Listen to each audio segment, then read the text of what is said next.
Now, there was another woman, the wife of Charles Stevens, who saw James Earl Ray leave the rooming house, and Mrs. Grace Stevens, not by coincidence, following the syndrome of every political conspiracy, has been locked in a mental hospital for 5 years, if you would believe that.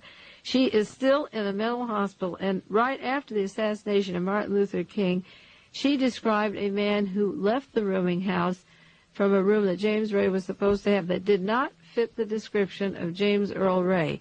So the law enforcement and the news media took the witness, who was dead drunk, laid out, who couldn't be a reliable witness, and they took Mrs. Stevens away. You remember the woman who made the reservation for Martin Luther King, who changed rooms from one floor up to the balcony that he was shot at later. She was dead within just, I think I didn't make notes here. I have the material at home. Maybe a week after Martin Luther King was murdered, she was dead. The room switch was made at the last minute, and this woman was dead. But Mrs. Stevens is still locked up in a mental hospital. Now, the Secret Service agent Abraham Bolden, who went to Washington, D.C. to speak to the Warren Commission, the only man of the Secret Service who wanted to tell about the conspiracy to kill President Kennedy in 1963, the man who knew about the plot in Chicago, Illinois, that didn't go through, but knew about a man named Oswald and had information. Abraham Bolden was taken to a psychiatric hospital and was locked up 6 years and was just released recently. He was locked up 6 years in a mental hospital. Well, Dita Beard is still in Denver, Colorado. She revealed the ITT memos and embarrassed the Nixon administration and John Mitchell and the Justice Department and ITT. She's still a prisoner of this administration. Martha Mitchell's coming out with a new book on her, she calls it her political kidnapping. There are 8 things that she's bringing out of her book, and we'll talk about those next week. And all 8 points were in the article that I did in 1972 on why was Martha Mitchell kidnapped. And she goes in, one of the points that she brings out is that they tried to make her mentally deranged or mentally sick. And she goes more into how Richard Nixon wanted to put her into a mental hospital. So just examples of Dita Beard, Martha Mitchell, Abraham Bolden, Grace Stevens. These witnesses, if they're not murdered, are taken away and locked up. I'm sure that one of the purposes of locking them up is an intimidation to other people. If they die outright, it isn't half as threatening as taking them off to what is really like a concentration camp and frightening other people who might want to talk, because you have a living person who's suffering, who's isolated. Once they're dead, people tend to forget about them, and the example isn't as dramatic as having them alive and locked up as a lesson for other people who might want to talk.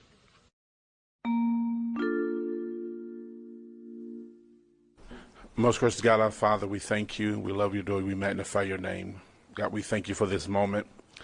God, we ask now, Father God, that you get the glory. As God, we bring the light, truth to power. In Jesus' name we pray. Amen. Amen. Thank you, Madam President. Good morning. Good morning. Before we begin, I want to acknowledge Commissioner Stan Moore for his leadership in organizing today's event. I also want to thank all the staff who made it possible.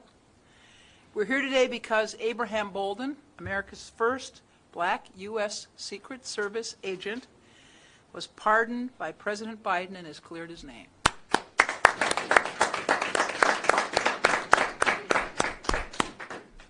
He was a whistleblower in the 1960s who observed fellow Secret Service agents being lax in their duties to protect President Kennedy.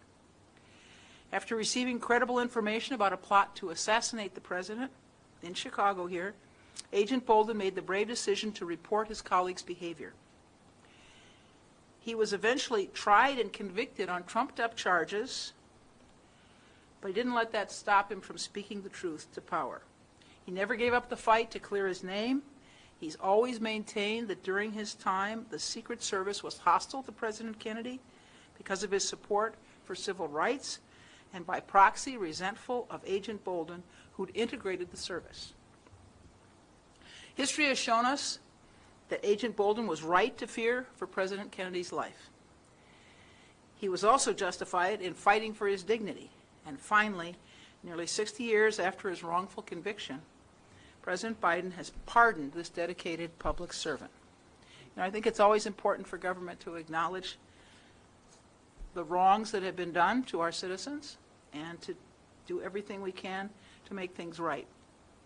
There's much to celebrate about Agent Bolden. After leaving the Secret Service, he became a union leader, and he never stopped working to make the lives of those around him better. I'm very grateful again to Commissioner Moore for bringing us together today, and I want to congratulate you, Agent Bolden, on your life of service.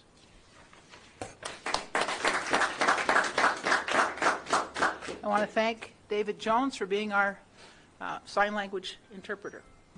Commissioner. Thank you, Madam President. It is an honor to be here today, and I want to first give praises to the Lord. Thank you, Almighty, and also Johnny Akoff. Johnny, you're incredible.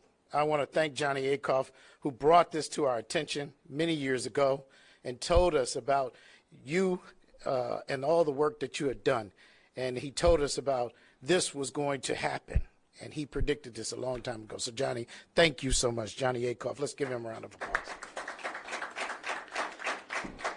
I'd like to give first a brief little history of the United States Secret Service. United States Secret Service was founded in 1865. It is one of the oldest federal investigative law enforcement agencies in the country. Originally, it was created to combat counterfeiting of U.S. currency, which was a serious problem at that time. However, in 1905, Congress requested Secret Service to start protecting the president against assassinations, ordered by President William McKinley. Each point of the Secret Service star represents the agency's 5 core values: justice, duty, service, courage, honesty, and loyalty. The motto of the Secret Service is worthy of trust and confidence. Mr. Bolden, who was born in January 1935 in East St. Louis, Illinois, a graduate of Lincoln University in Jefferson City, Missouri, cum laude, with a BA in music composition. Mr. Bolden was married to Barbara Hardy for 49 years until her passing. They had 3 children, and despite being a talented trumpeter, after graduating, Mr. Bolden decided he wanted a career in law enforcement. He had several firsts in his law enforcement career. Mr. Bolden was the first black American detective to be employed with Pinkerton National Detective Agency. He also served as a state highway patrolman in Illinois State. He also, another first accomplishment with Mr. Bolden in 1959, because of his exceptional work, he was the first black American appointed by President Dwight Eisenhower to the United States Secret Service, an incredible achievement. And lastly, for Mr. Bolden, he was the first black appointed by President John F. Kennedy in 1961 as part of his Secret Service detail. And you have to read about that in his memoir. It is an incredible story about how he got appointed to the president's Secret Service detail. I'll leave that for the book. Make sure you pick it up. He gladly and proudly accepted his call to duty and service to protect the President of the United States. However, as we know, being the first is never easy.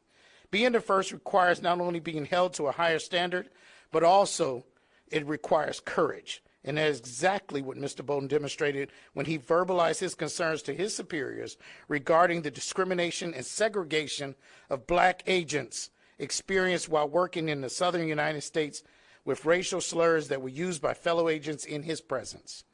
He also demonstrated his loyalty to the president's safety when he criticized such actions as heavy drinking by other agents that were assigned to protect the president. They were valid threats against the president's life. And after the president's assassination, Mr. Bolden attempted to provide that information to the Warren Commission. However, his honesty cost him dearly. He was charged with discussing a bribe with 2 known counterfeiters. Because of those charges, he was found guilty of accepting a bribe. He served 39 months in prison and was released 2.5 years on probation. After being fired from the Secret Service, Mr. Bolden obtained employment with Ingersoll Products. He continued to work with Ingersoll Products as a master of quality control administrative procedures.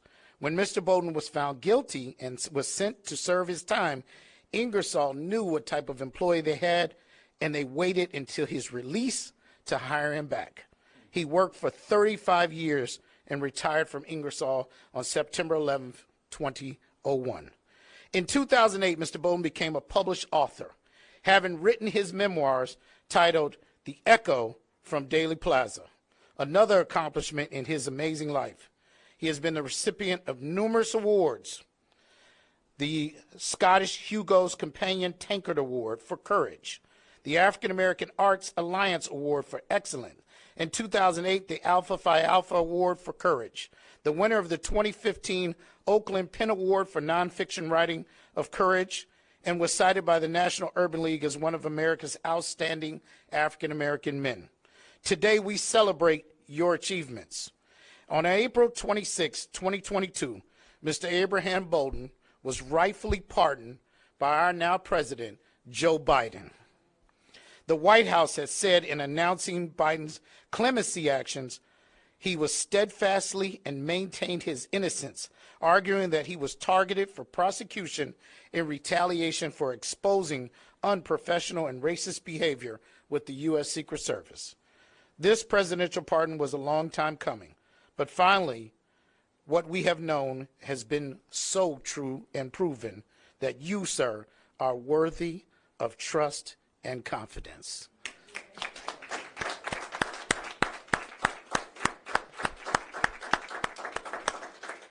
We will be providing you with a proclamation at the next board meeting. I want to thank Madam President and everyone else for attending, and we want to thank you for everything that you have done for us.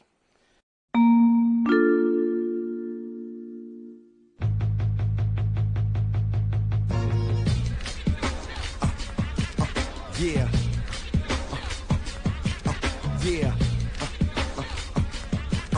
Yeah. I open my eyes, the corners like African tribes. The black is the thighs, the black and surprise with passion and rise. The youth fantasize and grass and cash in their eyes. A youth dies, and mama's asking rationalize. Trying to build a spot where ghetto bastards can rise. The ghetto's been bastardized by those that capitalize. Wonder if it's a plan that the master devised to bring his people to a land where blacks are despised. To actualize scripture, the rich are getting richer, the younger becoming thicker. Summer's becoming winter, hard times, hard liquor, link cards and God figures. It's Romans and caprices with pieces to scar niggas. The corners I picture in motion, it stars niggas.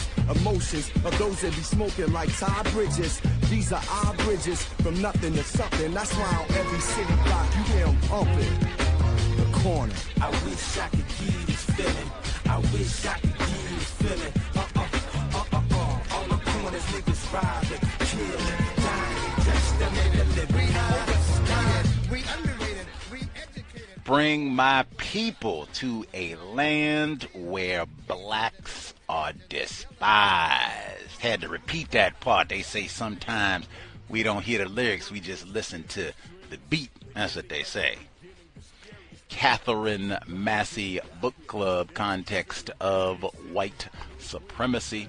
Gus T. Renegade in for another broadcast, hopefully to share constructive information with non-white people, victims of white supremacy. Today's date, Friday, May 9, 2025. So I have been told this is our 8th and final installment on Abraham Bolden's The Echo from Dealey Plaza, the true story of the first African-American on the White House Secret Service detail and his quest for justice after the assassination of JFK. We are one and done. Chapter 18, epilogue, and that will do it for Mr. Bolden's memoir biography, Kings, here at the C.O.W.S. The king of journalism, in my opinion. Back to Mae Brussell to wrap this up. Still suspected racist. We included so much of her commentary about Jonestown and the zebra murders back last year. Seems like we listened, or at least I was listening to lots of Mae Brussell all of 2024.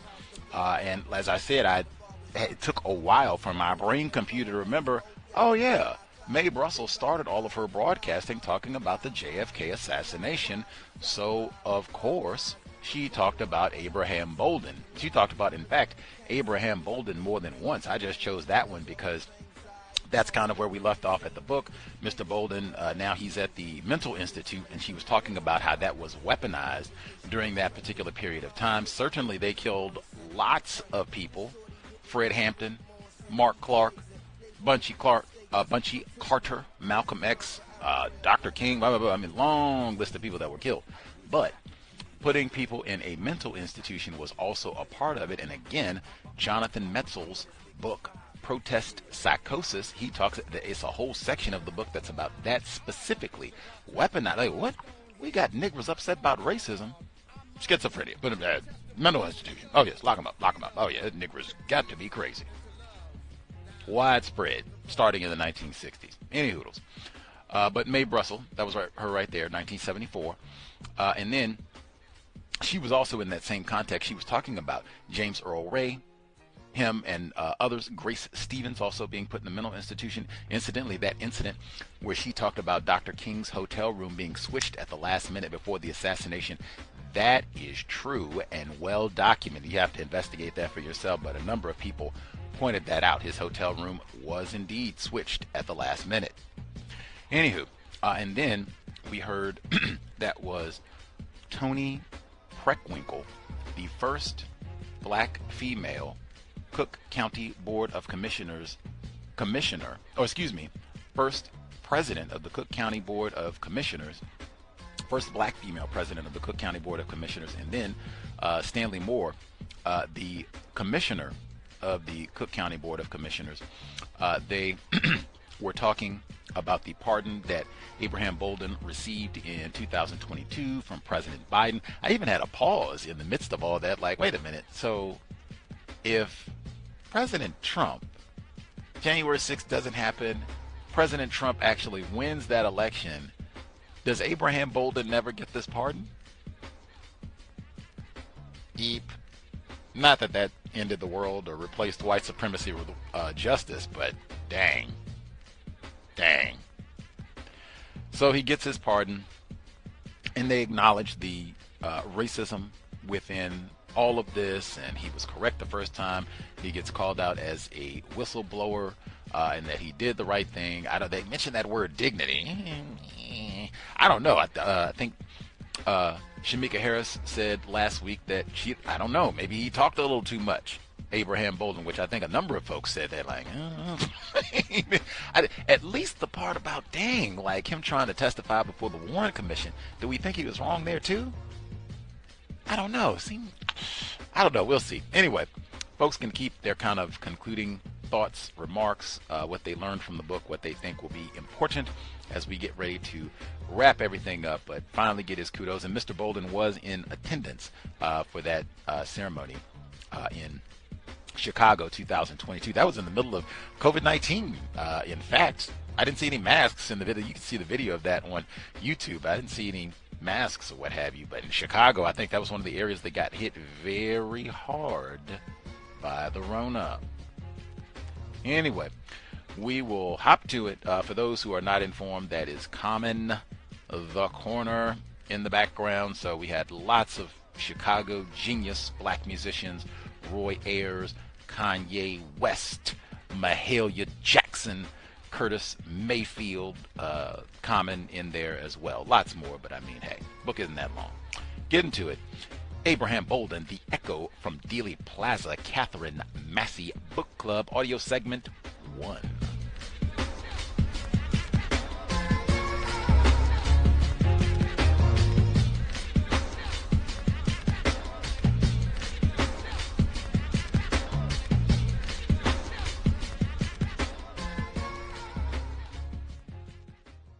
Chapter 18. They had plans to reassign me, as I found out the next day, but not to a new work detail. A guard poked me awake with his flashlight in the early morning, told me to get dressed, and marched me deep into what seemed like the bowels of the prison. We ended up in a corridor lined on both sides with heavy steel doors. The only windows visible were the tiny viewing windows above the tray slots in each of the doors. There was an awful stench, and the sounds of muffled screams and sobbing filled the corridor. I knew where I was without anyone ever telling me. The dreaded 2-1 East, the psychiatric ward. I shot questions at the guards. Why was I there? Had I been reclassified? Did anybody seriously think there was something wrong with me? But nobody would answer my questions, telling me to talk to the doctor when he came by. The guards took my belt and shoelaces and put me in a small, dark cell. Amazingly, this cell was actually a physical improvement over the isolation cell. It had a window that I could open to let in fresh air and its own washroom facilities. The door to my cell slammed shut, leaving me alone with my thoughts. The only thing I knew for certain was that I had to let Barbara and my attorney, John Hosmer, know what had happened to me. There was no way I could sit quietly while the government locked me away interminably in some kind of asylum. The situation seemed ominous. Before long, the prison added something new to my routine. 4 uniformed officers entered my cell. One of them, a particularly burly guard, carried a tray filled with tiny white paper cups. "Medication time," he said, holding out a little cup in his big, meaty hand. I felt suddenly weak and dizzy, as if I were caught in some terrible dream. I couldn't move or speak. "Come on, boy, we ain't got all day," he drawled. "There's got to be some mistake," I said. "I'm not a patient. There's got to be a mistake." "We ain't making no mistake, boy. The doctor ordered this to calm you down, I guess." "What is in that cup?" I asked. "It's something that the doctor ordered. It's Elavil, to calm you down." "I'm not taking any medication until I talk to my lawyer," I said defiantly. "I'm not a patient, and I don't need any medication. I'm a "Oh, you gonna take it all right.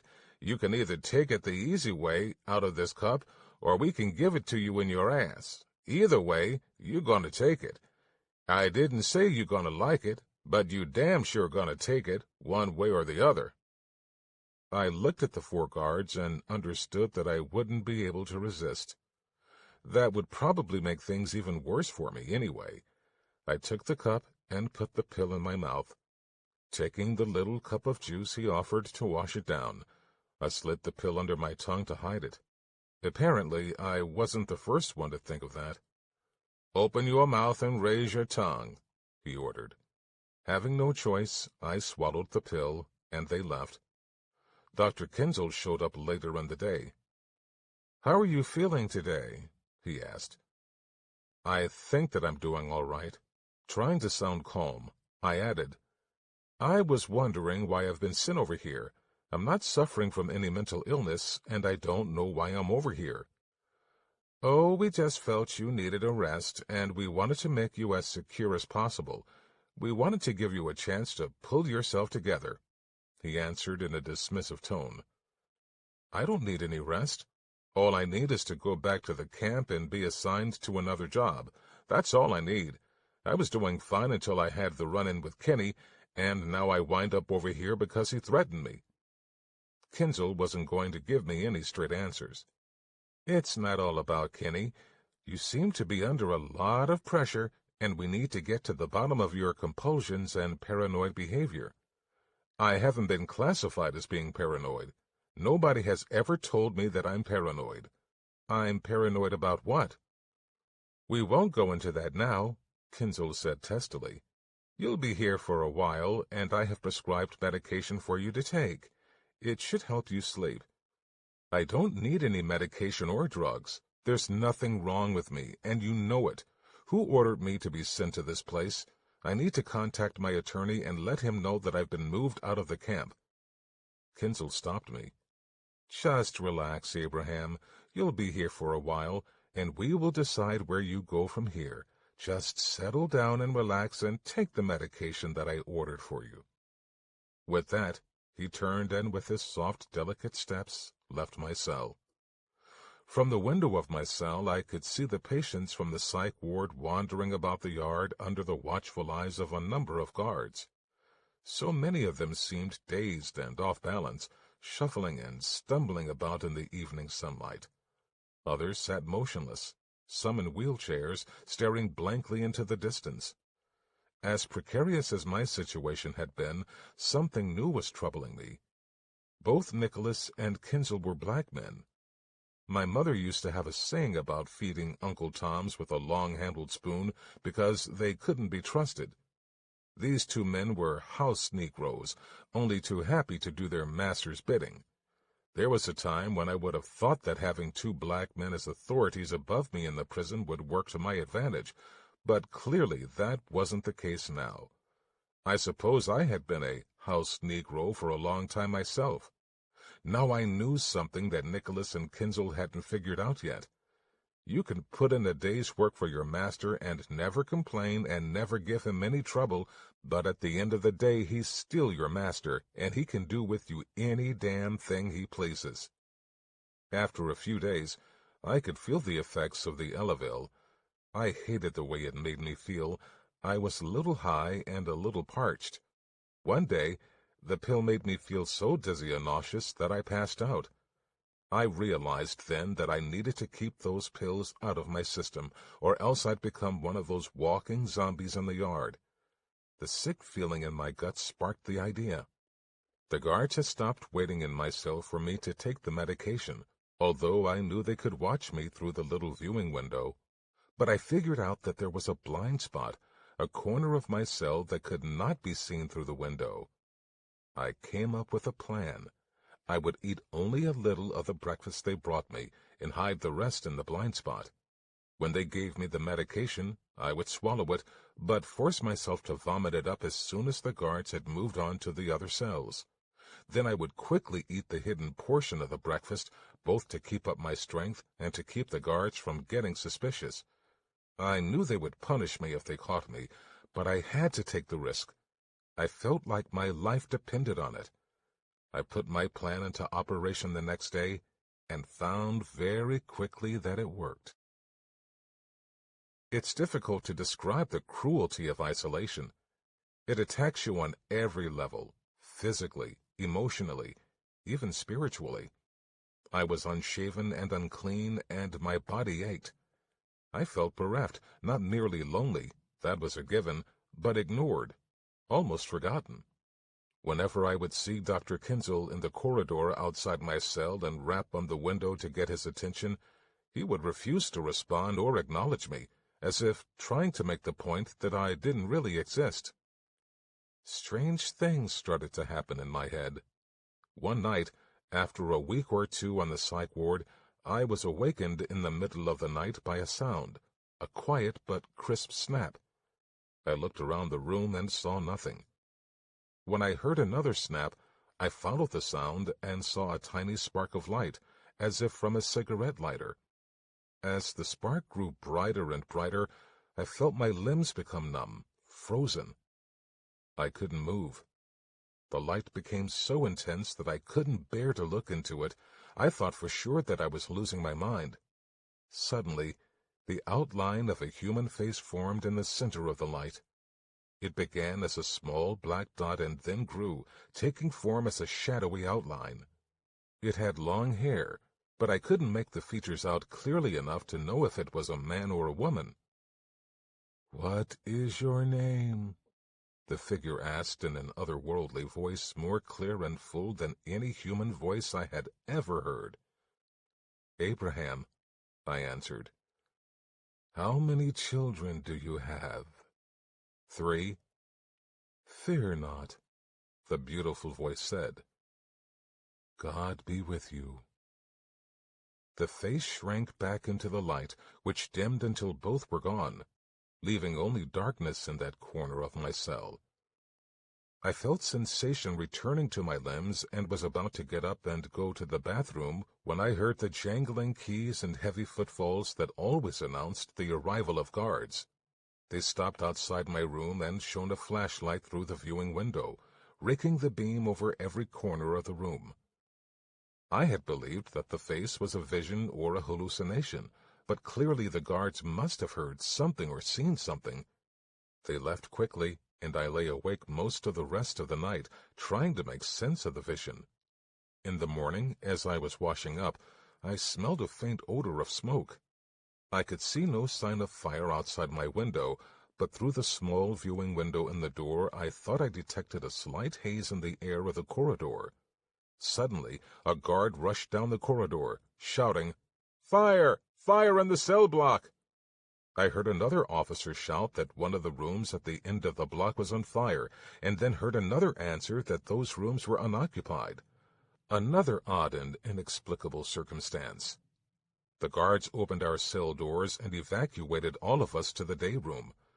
I felt so happy to be out of my little room, free if you want to call it that, for the first time in over a week, that I didn't react to the grotesque sight of so many drugged and possibly deranged men dragged from their beds in various states of undress, draped over the tables and chairs. The fire was extinguished quickly, but I was allowed to linger in the day room for a while. As I looked around the room, I suddenly found myself staring into a familiar face. A man was gazing back at me intently and purposefully. He didn't seem to be over-medicated or crazy. He seemed to recognize me. It was the man who had stabbed the other inmate to death in the elevator in the basement by the officer's kitchen. He rose and walked to my table. I could see that he had gained some weight and wore his hair cut much closer to his head, but it was definitely the same man. "Haven't I seen you somewhere before?" he asked as he sat down across from me. "I don't think so." "My name is James. What's yours?" "I'm Abraham." James let out a soft laugh and began to eat. I could see bits of food tumble out of his mouth as he chewed, which I knew to be a sign that he was heavily medicated. "I've been over here since that day," he said. "What day?" "You know," James said. "The day that little punk motherfucker tried to kill me on the elevator. I had to protect myself." "Oh, yeah," I said. "I remember you getting on the elevator, but I didn't see what happened. I heard that something happened about some young guy getting into a fight on the elevator. Was that you?" "Yeah, the motherfucker pulled a knife on me, and I took it from him and used it on him. That's what I did." "Well, I didn't see what happened," I repeated, "and nobody asked me about any fight. If they did, I would just tell them the truth. I didn't see anything." Just then, a guard's voice rang out above the din. "Day room is over! Day room is over!" The very next day, it seemed like everything had changed. The guards who gave me my medication didn't stay around to watch me take it, and I was able to simply flush it down the toilet. One guard left the door to my room unlocked for half an hour, just to let me have some air. And surprisingly, they let me have lunch in the day room with the others. I had no idea if all this newfound freedom was connected to my vision of the night before, or perhaps somehow to the fire, but I was so glad for it. After lunch in the day room, I even persuaded the other inmates, as drugged and sluggish as many of them were, to join me in a sing-along. Over the next few days, I was allowed out in the yard, and to take all my meals in the day room. Even though it made me happy to be released from my room, being able to see the other patients on a regular basis reminded me of what could happen to me if I ever let down my guard. I wrote letters to both Barbara and Hosmer, in each of them using the secret code we had devised before I went to prison. I had told them that if they ever saw the letter I dotted with a 5-pointed star in any written communication from me, it would mean that I thought I was in grave danger, regardless of what the letter actually said. I had no way of knowing whether my letters ever made it out of the prison, but on my 10th full day of confinement in the psychiatric ward, a guard roused me from my cell. A visitor had come to see me. It was my lawyer, John Hosmer. They told me to wash up and let me shave for the first time since I'd been on 2-1 East, then brought me to meet him. "I got your letter, Abe," Hosmer said as he shook my hand. He introduced me to another man who had come with him, William Blank, another investigating attorney working with Jim Garrison in New Orleans. Hosmer told the guards to leave us alone so we could confer in private, and as soon as they had left, he asked, "What the hell is going on?" I explained everything that had happened, the incident with Kenny, the meeting with Nicholas, and then the interview with Kinzel. I described how Kinzel had told me I was paranoid and that I had a big mouth, talking about things that didn't concern me. "Do you think that he was talking about the Kennedy assassination?" William Blank asked. I answered that I believed that what was going on was somehow connected to my involvement with the Kennedy assassination. They've been giving me 150 milligrams of Elavil every day since they put me in here. "You sure don't look drugged to me," Hosmer said, with Blank nodding in agreement. "That's because I didn't take all of that garbage," I said. "Once they get that stuff into my system, it's all over for me." "Did anyone tell you why you were being medicated?" Hosmer asked. "The only thing Kinzel told me was that it's to calm me down and help me rest." "Have you been before the classification committee, or have they changed your status here?" "No.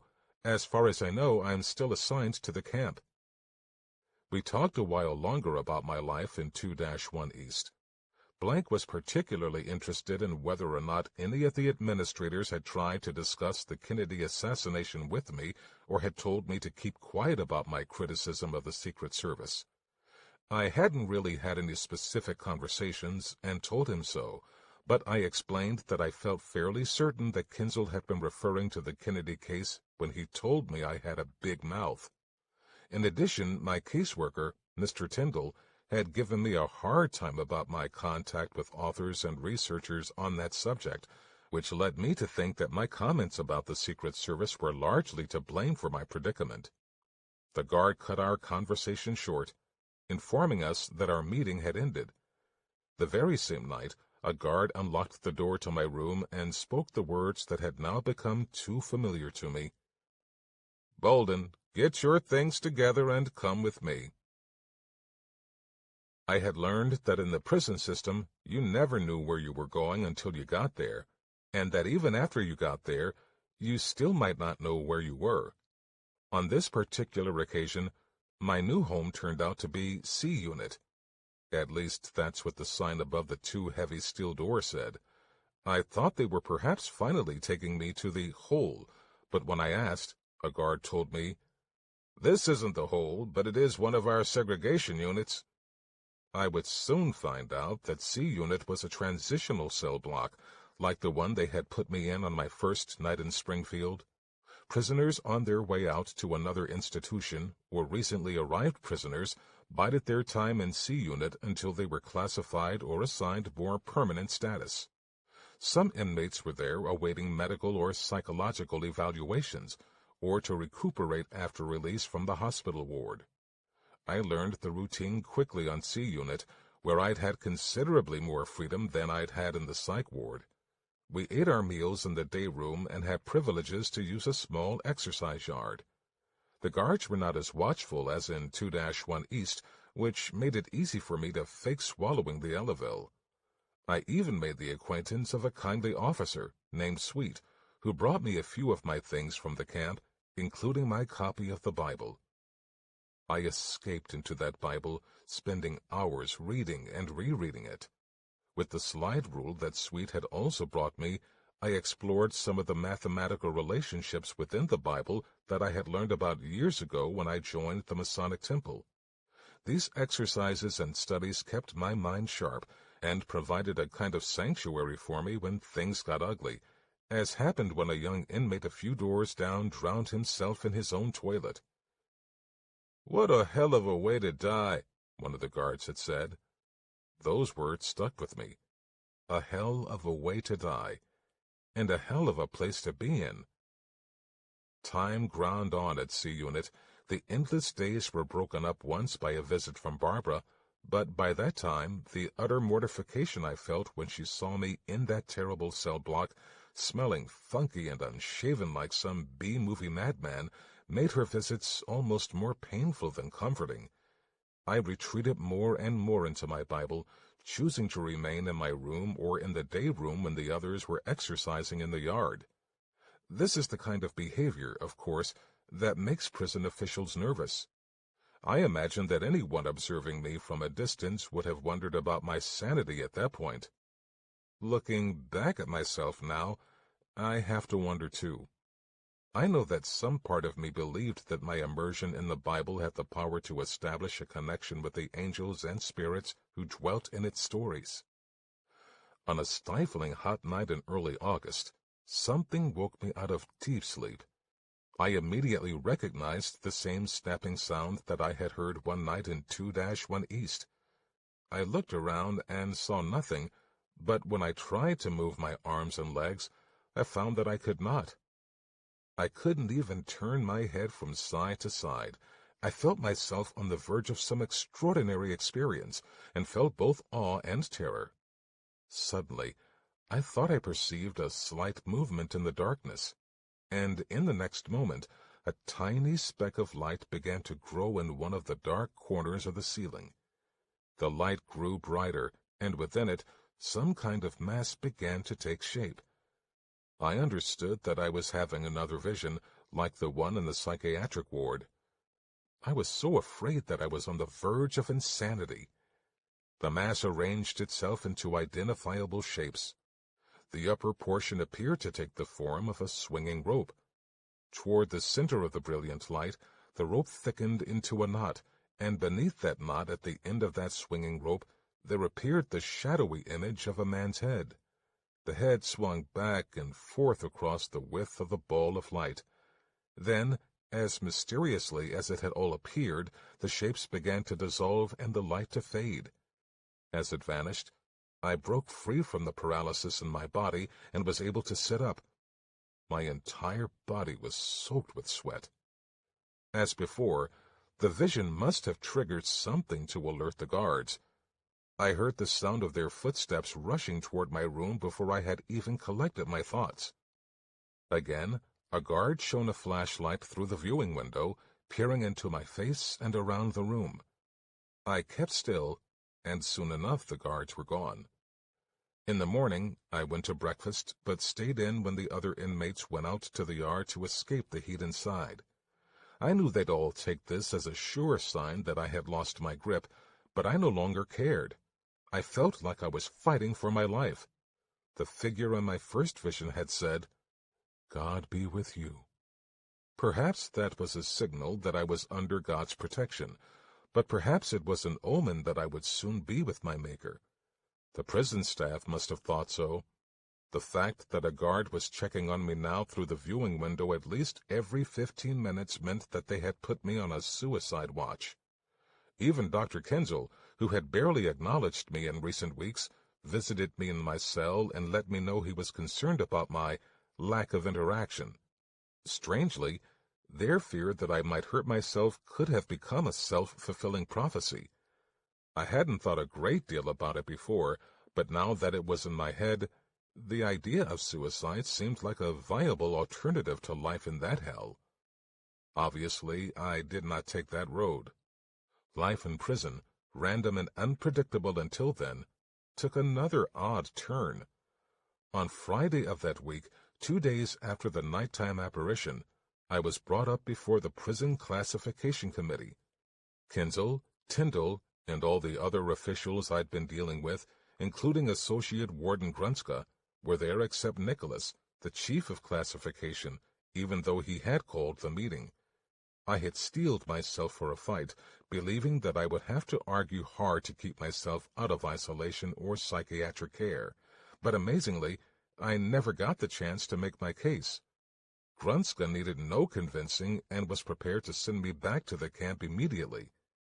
By that afternoon, I was back with my friends. It may be difficult to understand what joy I felt to be back at the prison camp. I knew I was still in the penitentiary, but the specter of endless confinement in a mental ward, forgotten by the world, had at last disappeared.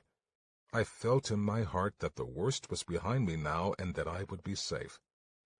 The gang in the camp greeted me with some bizarre news.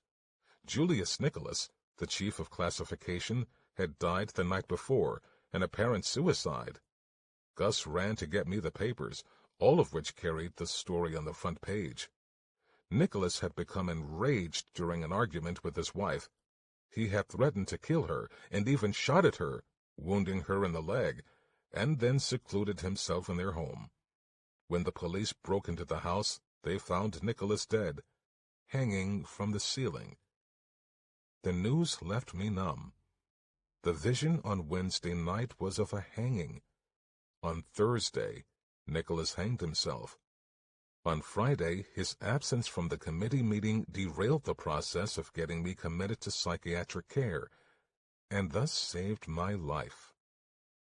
I remained another year at Springfield Medical Center, after which the Bureau of Prisons transferred me to the prison camp at Maxwell Air Force Base in Montgomery, Alabama. There were minimum security prisons much closer to Chicago, but I understood they wanted to make things difficult for me.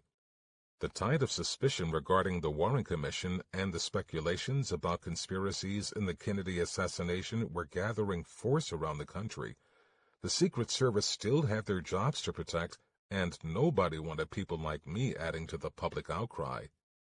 On September 25, 1969, with just 4 months to go before I would have completed my entire sentence and been freed from any further obligation to the government, I was granted parole. Of course, by paroling me, the government could keep me under their jurisdiction for another 2 years. It was 3:30 in the morning when my Greyhound bus pulled into the station near Clark and Randolph Streets in Chicago. I could see the figure of a beautiful young woman, her form illuminated by the headlights of the bus, almost glowing in the fresh night air. I climbed down the steps of the bus and fell into Barbara's arms. That embrace told me, finally, that my ordeal had come to an end. My wife drove us south on Clark Street, crossing over to Michigan, steering us home. I remember opening the back door of my house, my own house, and being met by the happy squeals of my children, already awake and expecting me, bouncing all over the house, giggling with joy and shouting, "Daddy's home! Daddy's home!" Daddy was home. Epilogue. My re-entry into the life of an ordinary citizen went relatively smoothly. I fell into the rhythms of my family and became reacquainted with my children. At the same time, I saw to it that religion played a more central role in all of our lives. I returned to Ingersoll briefly, but left when I heard rumors that the company was relocating out of Chicago. I remained in the machining industry, holding management positions in the quality control departments of 2 different companies, both of which I helped turn around into very successful ventures. Twice, in 1974 and 1976, I petitioned for a pardon to the United States Attorney General. Both requests were denied well before they would have been submitted to the President for his signature. Of the key players in my drama, Agent Cross left the Secret Service shortly after I went to prison. I don't think he ever opened that saloon, but went instead into financial management or real estate. Joseph Spagnoli served about 5 years of his 15-year sentence. The government never brought any charges against him despite his admission of perjury in a federal trial. Thinking that I would pursue further legal action, I tried to purchase transcripts of all my trials, hearings, and appeals. I went downtown to the Dirksen Federal Building and filled out all the necessary paperwork. In August 1973, the clerk of the Federal District Court called me on the phone and told me that none of those transcripts could be located. They had been ordered through the court of Judge J. Samperi, but the clerk never received them for copying. They would not be able to fulfill my request for certified copies. It had been less than 10 years since my conviction, and all the relevant transcripts were missing. By that time, a decade had passed since the murder of John Kennedy in Dealey Plaza. They were dramatic and turbulent years, marked by race riots, war protests, and an exploding youth counterculture, and palpable shifts in power and influence. Men had walked on the moon. America in 1973 looked very different than it had on that bright November day in Dallas. In just another year, a president would resign in disgrace, and a year after that, we would make our ignoble exit from Vietnam. For a public openly distrustful of government and authority to an unprecedented degree, the suspicions and insinuations swirling around Kennedy's assassination were like raw meat to hungry lions. Americans couldn't get enough, and the murders of Martin Luther King Jr. and Bobby Kennedy in 1968 only sharpened the national obsession. In 1976, Congress established the House Select Committee on Assassinations for the purpose of investigating these crimes in greater depth. In January 1978, 2 investigators from the committee asked to meet with me to hear my statement of my recollections and concerns about the protection that John Kennedy had received. I met them at a motel in Chicago, where they questioned me extensively about the conduct of the agents of the Secret Service White House detail during my temporary assignment there in 1961. The investigators also wanted details about the threats against Kennedy that had been investigated in Chicago shortly before the assassination. I'd endured so many years of abuse and degradation for having spoken out on these questions, but the United States government finally had come to seek me out and to listen with respect. It felt like victory. In its final report, released in March 1979, the House Select Committee concluded, on the basis of the evidence available to it, President John F. Kennedy was probably assassinated as a result of a conspiracy. The committee is unable to identify the gunman or the extent of the conspiracy. The Secret Service was deficient in the performance of its duties. The Secret Service possessed information that was not properly analyzed, investigated, or used by the Secret Service in connection with the President's trip to Dallas. In addition, Secret Service agents in the motorcade were inadequately prepared to protect the President from a sniper. No actions were taken by the agent in the right front seat of the presidential limousine to cover the President with his body, although it would have been consistent with Secret Service procedure for him to do so. Everything that I had said more than 10 years before was finally confirmed in an official government report. I knew I should have felt vindicated, but I found that I still could not let the matter rest. The committee's findings did not erase the injustice committed against me, and with the transcripts nowhere to be found, I had no documentation, no record of the travesty that my journey through the legal and penal system represented. I needed that record to show my children and my children's children so they could know what their mother and I had endured, so that they would always know the truth. In the years since, not a day has passed that I haven't relived some piece of my arrest and unlawful conviction. The frustration built up inside me until I knew that I had to take some action, one last effort to have my conviction overturned, rather than let it eat away at me. In July 1994, I contacted Ray Smith, my attorney for part of the time I spent in prison, and asked him to help me track down the missing transcripts. Most significantly, I needed to know if there was any certified record of what Judge Perry had said to the jury on the night George Howard and I were locked out of the court building during the second trial, while the jury remained inside, deliberating. Smith did what he could, making a formal request to the National Archives in Washington. The National Archives responded. To Ray Smith, from Christine Ross. Date, August 15, 1994. Regarding status of Abraham Bolden, citation request 64, CR 324, number 14907. In searching for the information requested by Abraham Bolden, I have run into many obstacles. The District Court Records Center did a search for the file and could not find it. I then checked the National Archives Center, which found that the file was checked out on August 21, 1973, and has never been returned.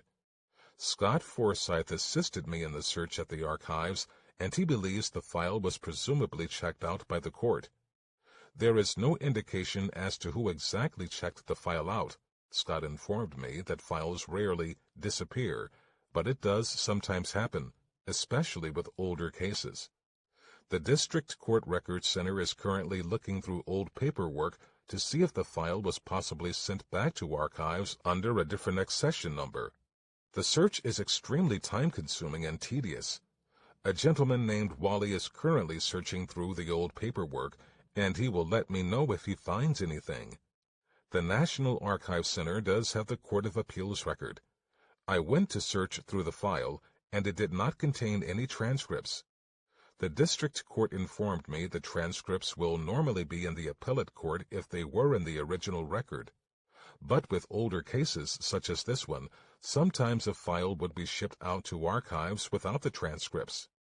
In such a case, the transcripts would normally be in the district court's exhibit area. Unfortunately, there were no transcripts from this case in the exhibit area.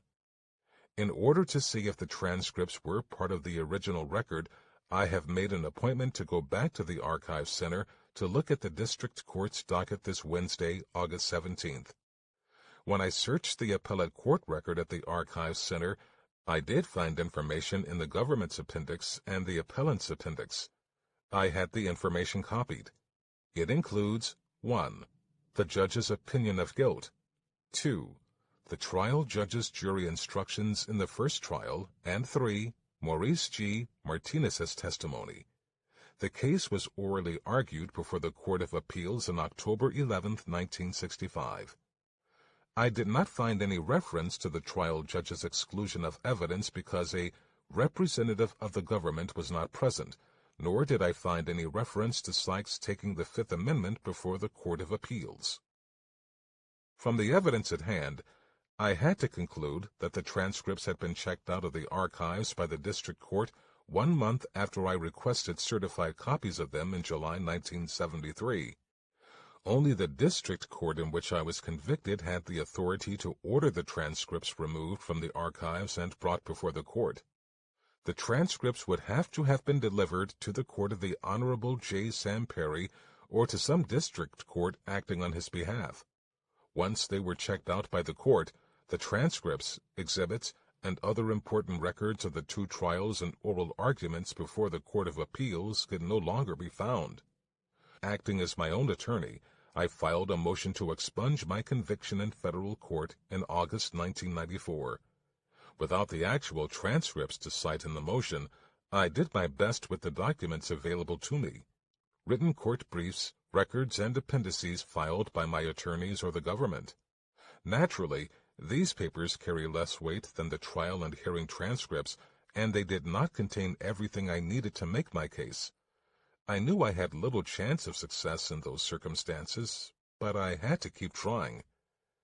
To my surprise, the government responded to my motion in January 1995 by asking for a continuance. It seemed that the transcripts had turned up after all, in a Midwestern branch of the Federal Archives. I wasted no time renewing my request for a certified copy of those transcripts for use in my legal efforts, but my request was denied. In fact, Judge William T. Hart, who was to consider my motion to expunge, formally censured me when I wrote him a letter asking for a conference to discuss the transcripts and the government's stalling actions in the case. He admonished me for not using proper legal procedure and not filing the correct paperwork. I have no doubt that he was right according to the letter of the law. My problem was that I had neither the training nor experience to work the system according to the rules and regulations, and I could no longer afford to pay a lawyer to do it for me. Judge Hart denied the motion in October 1995.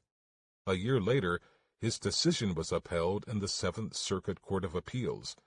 I made one last attempt to clear the record, petitioning for a writ of certiorari before the United States Supreme Court. In February 1997, the highest legal authority in America denied my petition, bringing my long journey to an end. I have sacrificed too many years of my life to this quest for justice. I would give anything to have those years back to spend with my young children or simply to live peacefully, without the cloud of bitterness and indignation that followed me for so long. Still, I could not have done anything differently. I never could have rolled over and accepted my fate.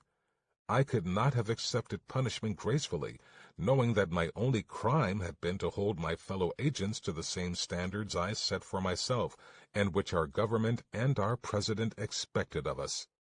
I have told the story with the same accuracy and attention that I brought to my work for the government and elsewhere, and with the same honesty I owe my loved ones. I have shared what I believe to be the truth of my life, and also the truth about a small but significant chapter in our nation's history. I can move beyond it now and enjoy the peace of my retirement, but without my heroic wife Barbara, who passed away suddenly on December 27, 2005. For my children and my grandchildren, the haunting echo from Dealey Plaza has been quieted. This concludes The Echo from Dealey Plaza by Abraham Bolden, narrated by Bill Andrew Quinn. Copyright 2008 by Abraham Bolden. Hello, Micah. Abraham Bolden, 87 years of age, fearing that time would run out on him in his decades-long quest to have his name cleared by presidential pardon. Yesterday, his attorney telling him that he was under consideration by President Joe Biden, but Mr. Bolden didn't know for sure until today. I got it officially today on the television. Abraham Bolden, like much of America, seeing it on the news. I'm 87 years old, and this is my last dance. Bolden from his modest Southside bungalow describing what he and many others contend was a disgraceful injustice outlined in his book, The Echo from Dealey Plaza. I went to prison. I was in prison, but I never let the prison be in me. Bolden, fighting off despair, punished, he says, for being a Secret Service whistleblower. I knew what the plan was. It was to try to declare me insane so nobody would believe me. I'm overjoyed, very much so. Joe Nathan Hanna and so many others you talk to here in Abraham Bolden's Southside neighborhood, thrilled to get news of the presidential pardon. He's an outstanding man and a role model to a whole lot of kids around here. Don't let anybody force a gun in your hand. Bolden, for decades, a mentor to kids, pictured here in a 2010 Chicago's very own with Micah Mater, talking about the racism he encountered in the early 60s during his years with the Secret Service. There goes and I'm sitting right next to him, you know, and it was all I could do. My first reflex was to give this guy a shot and break his jaw. Tapped by President John F. Kennedy to join the Secret Service, Bolden made history, the first African-American to serve on a White House detail, but his efforts to uncover rampant racism and misconduct in the service, Bolden maintains, leading to retaliation and false charges that tragically landed him in prison for nearly 4 years. I love America. America is my country, you understand? And so when America makes a mistake like they did in my case, then you stand up and you tell America it made a mistake. For many here in Bolden's neighborhood near 76 and Halstead, he's a profile in courage, never letting racism and questionable accusations defeat him. I'm really happy for Mr. Bolden that he got pardoned, and I believe more people should be pardoned that's deserving of it. Bolden, highly regarded here in his neighborhood for years of performing good works and his willingness always to help others. On the South Side, Julian Cruz, WGN News. Julian, one of the many injustices in America, and it's a shame that he learned about it on television. He didn't get a phone call. No, Micah, he said he learned by watching it on the news, although his lawyers told him yesterday that they were hopeful, keeping their fingers crossed, hopeful that he would get the pardon. Of course, the White House engaged with so much right now, fighting a war in Ukraine, and, I guess somebody not able to pick up the phone and give him a call. I'm glad this finally happened for him. Thank you, Julian. It doesn't get any better than tacky.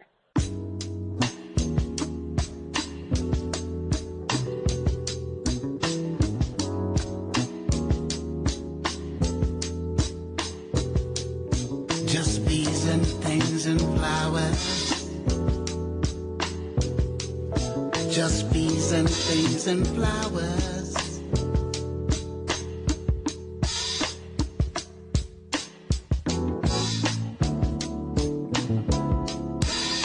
My life, my life, my life, my life in the sunshine.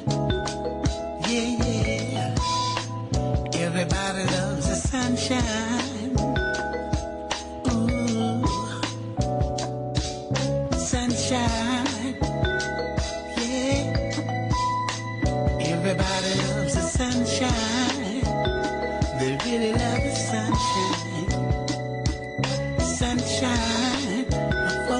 down. Folks get down in the sunshine. They really do, yeah. Sunshine. Folks get brown. Folks get brown in the sunshine, yeah. Sunshine. Katherine Massey Book Club, context of white supremacy, all done. Abraham Bolden's The Echo from Dealey Plaza. Did you hear Roy Ayers cutting a fool there? That's one of the alternate versions. He passed away earlier this year. I even was staggered. Roy Ayers, Sunshine, Roy Ayers, Chicago legend. That song came out about 5-6 years after Mr. Bolden was released from prison. Still won't no sunshine for him, but Chicago greatness through and through. But did you hear Roy Ayers in that demo version? That's not the standard version that you hear on the records and such that they were jamming back in 1976. But he said, folks get brown in the sunshine. I said, whoa, wait a minute, Roy, wait a minute. You being slick now, because he didn't say that in the regular version, and I can understand why, because everybody doesn't get brown in the sunshine. Albino affairs, they do not. They don't get all nice and bronze and toasty. Some people burn in the sunshine. We appreciate you, Roy. All done, though. No second segment. That is it. We heard Mr. Bolden talking about the pardon at the end. I love it. I had to get that in. I love it, love it, love it, love it. We tacky through and through all the way to the end. And I said, man, it's a shame they couldn't let Mr. Bolden know in advance. Well, we got, lots. We fighting folks, terrorists in Ukraine and rapists topping the border in Mexico. Lots of things. President Trump making these false claims he won the election. We got lots of things to January 6th trials. We got a lot of things to deal with. We don't have time to make a phone call to every Southside Chicago nigger, say, my bad. Yeah. We get Cousin Obama to drop by and bring you a side order of fried chitlins and call it square. Say he found out watching television, like, hey, that look like me. How about they gonna get? Is that? Hey, it is me. I got a part. Hey, woo, tacky, through and through. Triple T, triple T, triple T. Anyway, we are all done. If you have concluding thoughts, what do you make of the book?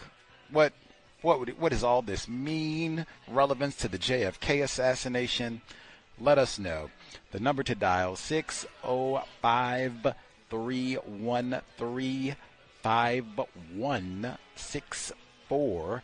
The code 564-943#. Press star 61 if you would like to participate. Did you all hear that portion at the beginning when Mr. Bolden, when he said he retired? They said he retired on September 11, 2001.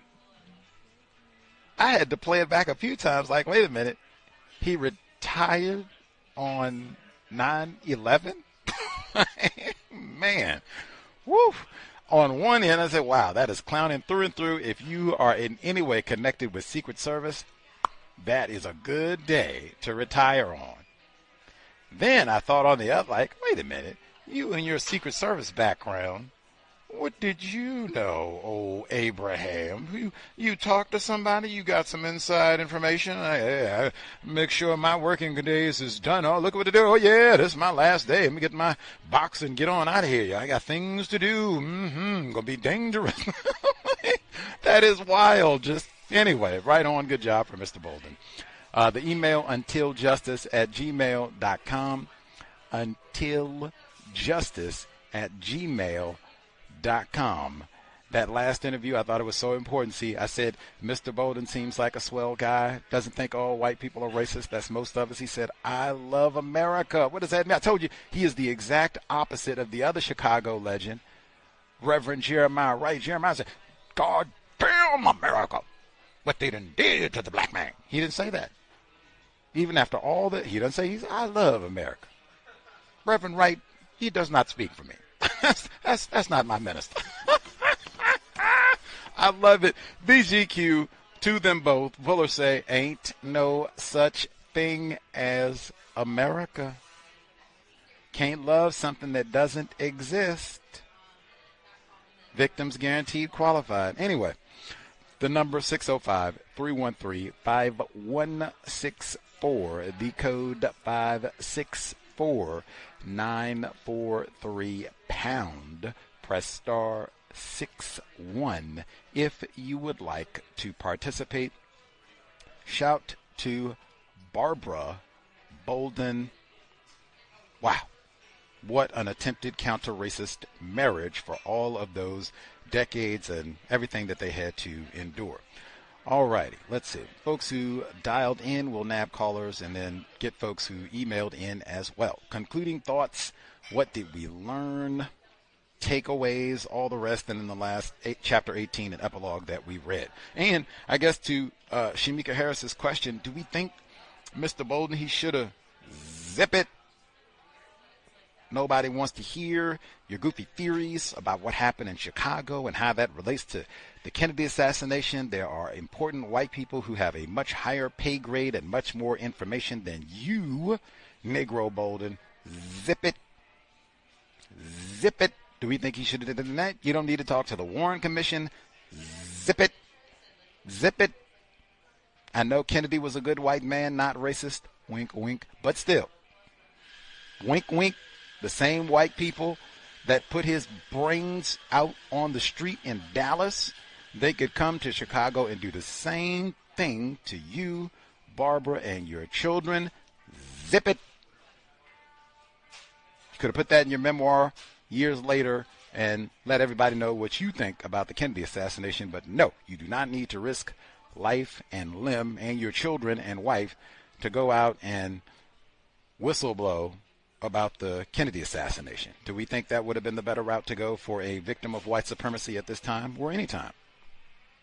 Let's see. Folks who dialed in have commentary. Retired firefighter Miss Harris should be with us. We'll nab other hands and the emails as well.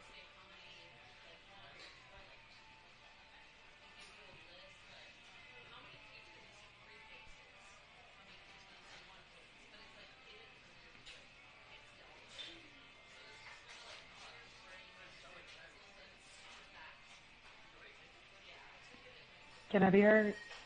Miss Harris? Yes, ma'am. Okay.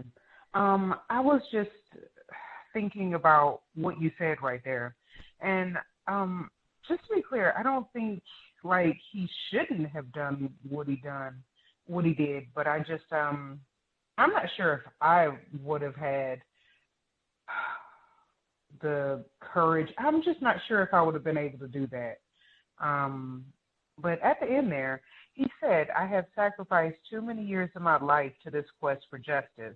I would give anything to have those years back to spend with my young children or simply to live peacefully without the cloud of bitterness and indignation that followed me for so long. Still, I could not have done anything differently. I could never have rolled over and accepted my fate. I could not have accepted punishment gracefully, knowing that my only crime had been to hold my fellow agents to the same standards I set for myself, to which our government and our president expected of us. So, you know, it seems like he wouldn't have gone back and done it any differently. And I think that's what really matters. I had a couple of thoughts about the last section. It was chapter 18 and the epilogue. Let me see. So he, when he was talking about the two doctors, Nicholas and Kenzel, being black males, He said, my mother used to have a saying about feeding Uncle Tom's with a long-handled spoon because they couldn't be trusted. These two men were house Negroes. And but then a little bit later, he said, I suppose I had been a house Negro for a long time myself. Now I knew something that Nicholas and Kinzold hadn't figured out yet. You can put in a day's work for your master and never complain and never give him any trouble, but at the end of the day, he's still your master, and he can do with you any damn thing he pleases. I think, well, I think it's correct that when he called the other black males Uncle Toms and house Negroes, that part wasn't correct. But it made him evaluate himself and decide that he also thought of himself as a house Negro too. Name calling, not encouraged, but at least he, looked at himself as well. His plan not to take those pills, I'm kind of glad he didn't take the medicine, although I think some of it might have gotten his system and affected him because he had those, I don't know, it kind of seemed like hallucinations, visions, but that happened to him when he was, before he went to prison, so I'm really not sure what to make of it. And then after he had the second one of the doctors killed himself, so I don't know. Not sure what to make of that. Let me see. He had the interaction with the guy who he saw stab the other guy in the elevator. And the other guy was like, hey, haven't I seen you somewhere before? He asked and sat down across from me. He said, I don't think so. He said, well, my name is James. Well, sure. He said, well, I'm Abraham. And then James lets out a soft laugh and begins to eat. And, he says he's been over there since that day. I guess he's talking about being in the psychiatric ward of the prison or whatnot.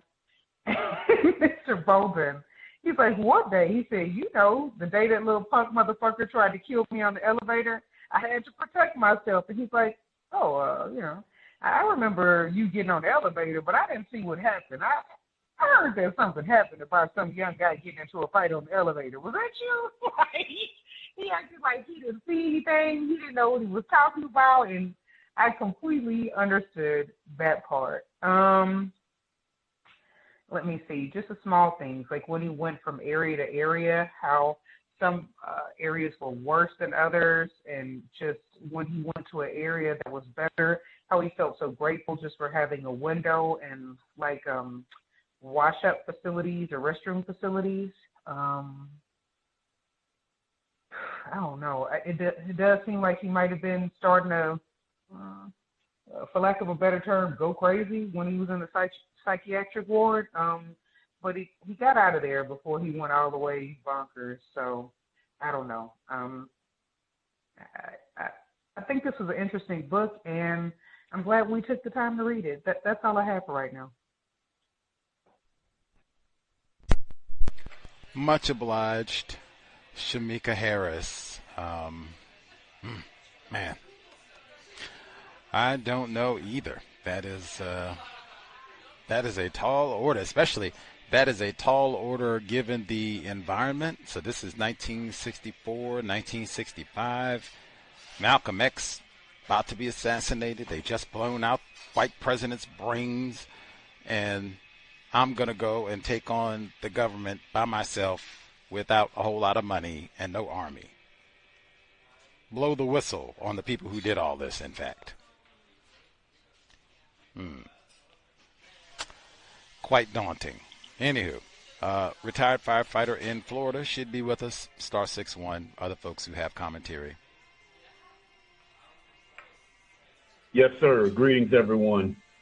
I was talking and nobody was hearing. I just remembered that I had myself on mute. But anyway, when I first heard the new rendition of Roy Ayers, I thought that was you playing around. I thought that was your voice. But that was a quite popular tune when I was in college. Taking the pills could have resulted in his death, or he could have been beaten to death for refusing to take the pills. I wrote down as far as notation is concerned. I think that's something is common. I've never been in greater confinement, but I've heard about it. I've had neighbors that did time, and I think that's something that is not uncommon in greater confinement. Eventually, what could have actually happened was eventually by taking the pills, it could have eventually ruined his health, and the earlier deaths or that sort of thing. But fortunately for him, he managed to have a means to protect himself from that. The guards forcing medication is not surprising. It's not surprising, giving a quote-unquote no-win alternatives. But he was able to find a way to get the best results that he explained in the book. There are other examples that I've heard of, especially one that was infamous that was done to Fannie Lou Hamer by black inmates, big black quote-unquote inmates. That was something that's been going on for a very long time, even when we were identified as cattle or chattel. That type of process would take place. I have here Mr. Bolden was smart enough not to give any knowledge of witnessing the stabbing. He was learning to shut his mouth when somebody is talking, and if it doesn't relate to him getting out of that environment as quickly as he can, then you shut your mouth. I thought that was a smart code he would put on his letters, alerting whether or not he was safe. I guess, when you're in that type of environment, it gives you gives some people opportunities to think. We all know about how Malcolm X got the most out of the situation that he was in when he was in greater confinement.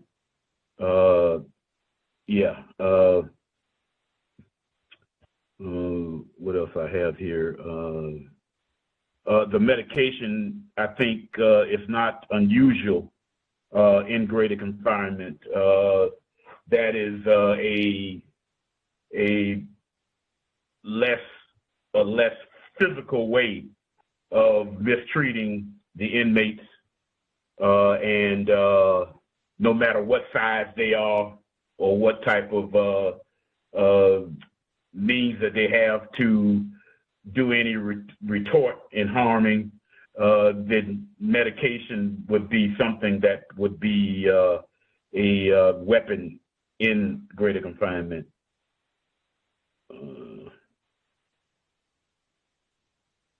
Also, because I remember hearing something about one of the correctional officials killing himself or hurting himself in some sort of way. I would figure also with the employees in that type of environment, they have mental issues also. It's not just the inmates, but it also can take place with the quote-unquote employees, the people who get paid to incarcerate the people. His process through the greater confinement system, quote unquote, doing time, parole, having employment that paid a livable salary as he came out, was relatively, from my ears, smooth compared to most non-white inmates. So he did have some logical thinking while he was in there, but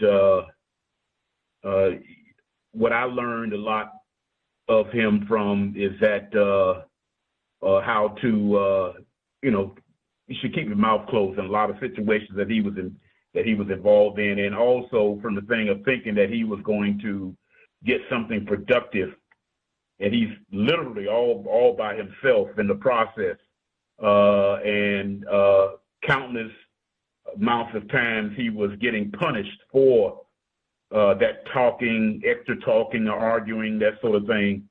And last but not least, the murders of JFK, Malcolm X, Martin Luther King, Robert Kennedy, all of them had suspicion of assistance from the U.S. government. And that's all I have to say. Last but not least, as far as what I learned from it, this would be a good teacher about workplace racism. I mean, it's at the top of the list of if you're talking to someone or having a conversation with someone about workplace racism, that this book certainly would be one of the top shelf books on that subject. And that's all I have to say. Thanks for listening. Did you think Mr. Bolden should have made an effort to share his information with the Warren Commission?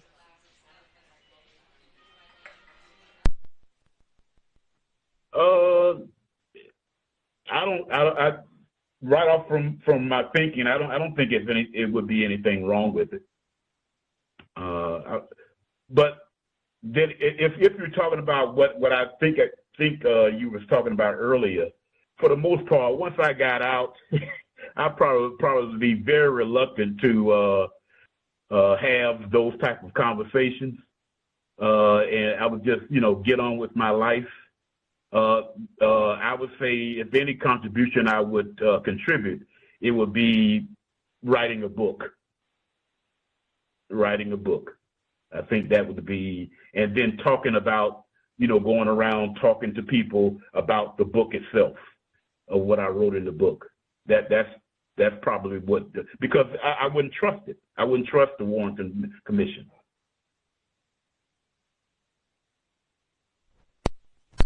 Much obliged. Retired firefighter in Florida. I know there were many witnesses who, for whatever reason, had time to think.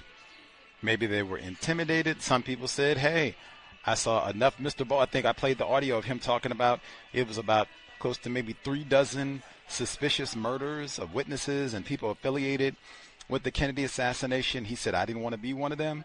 I have heard other witnesses, some of them who were actually in Dallas for the assassination.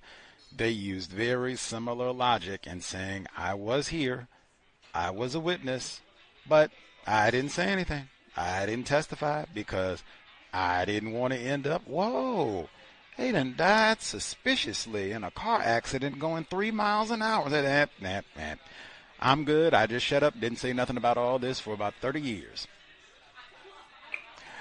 Let's see. Email number 1. Caller writes in, greetings, Gus listeners. Callers, are Mr. Bolden and Jack Ruby, white fella who assassinated Lee Harvey Oswald, the only 2 people who were convicted and served prison time either directly or indirectly as a result of the JFK assassination? I believe that is true. I cannot think of anyone else who was criminally convicted as a result of something related to the Kennedy assassination. I think it's just Ruby, Abraham Bolden. Can't think of anyone else. Clay Shaw was tried in New Orleans as being a member of a conspiracy to assassinate Kennedy, but he was exonerated. So, yeah, I think in terms of conviction and prison time, these are the only 2 people. Another theme in this text is that no one is safe, including the President of the United States, and especially non-white people in the global system of white supremacy. I met a young scholar who was working on her master's degree in library science. How about that? I bet she don't have no Negro classmate. Ask her, how many Jamals are in your classes on library science? I recommended to her that she obtain the text in silence or indifference discussed on the cows, which I found very constructive. She was very interested in reading it. She stated that currently only 4% of holders of master's degrees in library science are Leroy.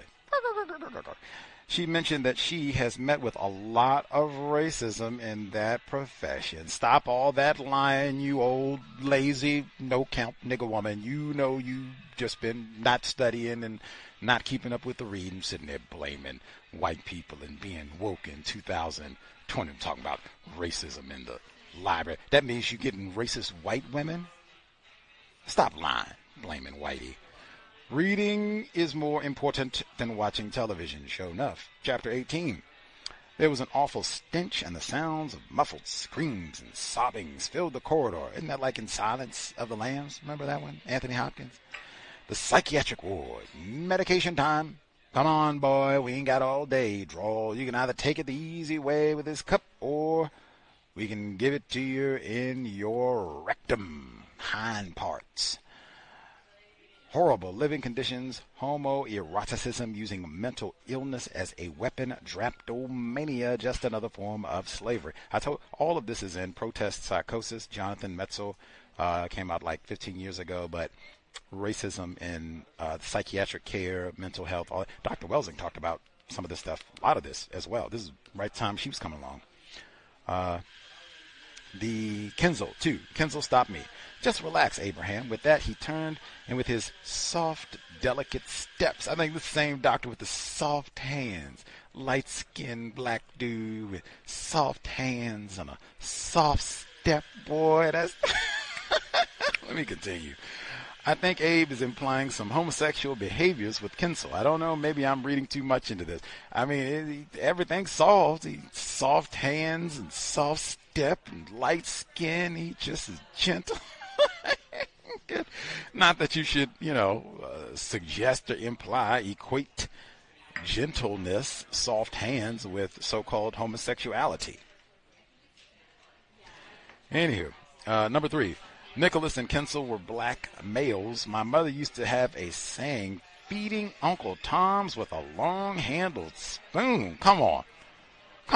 I need to hear that one. What does that sound like?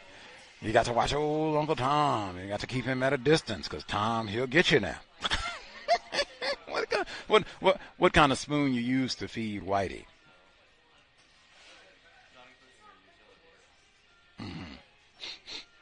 These two men were house niggers. There was a time when I would have thought that having 2 black males as authority above me in the prison would work to my advantage. Silly. I had been a house negro. Now I knew something that Nicholas and Kenzel hadn't figured out yet. The religion of name-calling black people. And in this book, at this time period, nigger this and nigger this and nigger this, and they put him in the psychiatric ward, and boy this and boy that. You're going to open your mouth to spread your butt cheeks, maybe both of them, boy. He ain't name called marry a white person. Most of the time, he doesn't even identify them as white. America. He name calls a lot of black people. Man. Name calling. Mr. Fuller used to say, if you want to see an Uncle Tom, look in the mirror. Facts. And he applied this to himself. He would have to. He worked for the Bureau of Printing and Engraving. How am I going to be that high level of a federal employee even if I clean the toilets up here? I am sure enough an Uncle Tom. Got to be. If it's Uncle Tom's in the world, I'm number 1. He said, let me fix up my tie, spiffy up my badge here. Bureau of Printing and Engraving. You see that there? High quality coon. I ain't no low level Uncle Tom. I'm right up. I got benefits too, man. See? All of us. Uncle Toms, coons, sellouts, all of it. You're a victim of racism, you qualify. Let's see. He says, maybe Nicholas and Kenzel had figured things out. They just thought it better to be compliant. There are no allies in the global system of racism, white supremacy. Facts. Facts. Facts. He does a lot of assuming like what other people know or don't know. He mostly does it with white people, but even here we got it with these black people, assuming what they don't know about the system of racism. Speak for yourself. 4, I figured out that there was a blind spot. When they gave me medication, I would swallow it but force myself to vomit it up as soon as the guards had moved onto the other cells. Then I would quickly eat the hidden portion of the breakfast. I put my plan into operation the next day. It worked. On the cover of the text, the delectable Negro is a picture of the oral vice which was used to force feed slaves who refused to eat. This section reminded me of that. Lots of this section reminded me of delectable Negro. You gonna take it one way or the other, and force feeding people, and even not even being able to take a shower, because he says Barbara would come to visit and he smelled all foul and everything, wouldn't let him shave and all that. That's delectable Negro. Maybe you get clothes, maybe you don't. Maybe you get a bar of soap, maybe you don't. Maybe you have to walk around nude, maybe you don't. We decide that. Same people that decide if you eat, if you live. Let's see. 5. It's difficult to describe the cruelty of isolation. It attacks you on every level. Physically, emotionally, spiritually. Strange things started to happen in my head. Once I was awakened in the middle of the night by a sound. The light became so intense that I couldn't bear to look into it. I thought for sure that I was losing my mind. Suddenly, the outline of a human face. What's your name? Fear not, the beautiful voice said. God be with you. Sleep deprivation, drugs, poor diet, under constant threat of bodily harm and even death. All things non-white people also experience when not in greater confinement. No wonder we do not qualify for mental health. Facts. In fact, doesn't Minister Malcolm have a similar vision, whatever you want to call it, where when he's in greater confinement and he's having his Muslim conversion and say, get on your knees, Malcolm, pick the lock, submit to Allah. I think he has a similar. And you're in such stressful conditions, a la Shawshank Redemption, might be the only book that you have is the Bible. You better act like you're about some hardcore religion, that you've repented for your sins. Maybe we'll think about letting you out of here. Maybe not. But at least if you got that Bible, maybe we'll think about it. See. 6, I wrote letters to both Barbara and Hosmer, and each of them using secret code. We had devised, before I went to prison, an example of the benefit of having a code in the global system of racism, white supremacy. 7, I felt fairly certain that Kinsel had been referring to the Kennedy case when he told me I had a big mouth. In addition to my caseworker, Mr. Tyndall, had given me a hard time about my contact with authors and researchers on that subject, which led me to think that my comments about the Secret Service were largely to blame for my predicament. Kinsel and Tyndall were probably informing on aid to the Secret Service and CIA. They had better had been making reports, updates, all of that. 8, I even made the acquaintance of a kindly officer named Sweet, delectable Negro, human consumption, and homoeroticism in U.S. slave culture. 9, with the slide rule that Sweet had also brought me, I explored some of the mathematical relationships within the Bible that I had learned about years ago when I joined the Masonic Temple. Think of slide rules as the crude forerunner of calculators. It's like comparing an hourglass sand clock to a wristwatch for telling time. Handheld calculators could perform complex computations, did not come into common use until the 1970s. Listeners may want to read about slide rules. I never understood them. I am impressed that Mr. Bolden could use them. If the power goes out, maybe it is a skill that could come in handy. Facts. 10. As happened when a young inmate a few doors down drowned himself in his own toilet, I was having another vision, like the one in the psychiatric ward. I was so afraid that I was on the verge of insanity. Again, a guard shone a flashlight through the viewing window, peering into my face and around the room. I kept still, and soon enough the guards were gone, put me on suicide watch.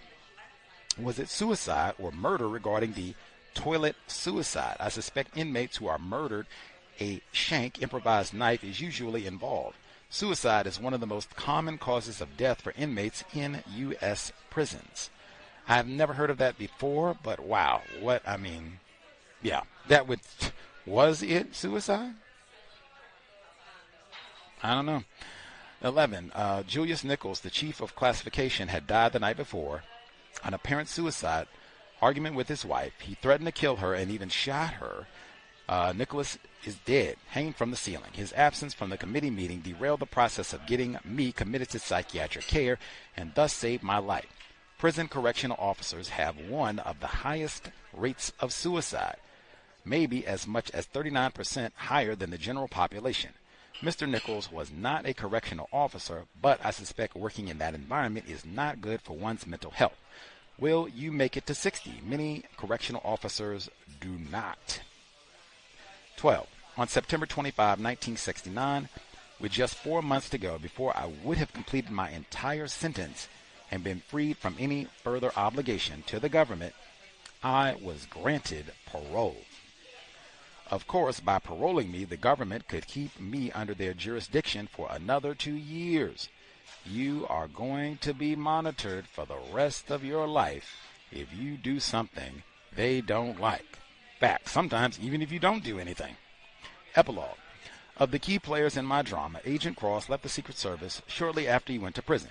In an interview, Mr. Cross says he was in the Secret Service for 20 years, ending his career in around 1980, after which he went to law school and taught accounting and law for another 20 years, which seems different from this text. He does not mention his buddy Abe in the interview. The honor of Black History Month Facebook post interview, The Father's House Church. This is from February 9, 2020.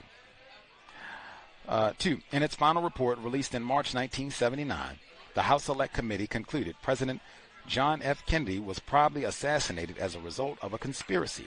Unable to identify the gunman, the Secret Service was deficient in the performance of its duties. No actions were taken by the agent in the right front seat presidential limousine to cover the president with his body. After reading this text and the supplementary material, I have concluded that JFK was assassinated at the direction of the CIA and assisted by the Secret Service. That would seem likely. 3. From the evidence at hand, I had to conclude that the transcript had been checked out of the archives by District Court 1 month after I requested certified copies of them in July 1973. Evidence that the CIA Secret Service has Mr. Bolden under constant surveillance. I would just add, there is so much of this in the JFK assassination history in terms of, all the way up to President Kennedy's brain, exact same thing. Go to the National Archives. Where's the brain? It disappeared. How? When? Who was the last person to check it out? How could this happen with one of the most sensitive pieces of evidence in the world? Lord works in mysterious ways. And it's not just that, like I said, they had lots of disappearing evidence.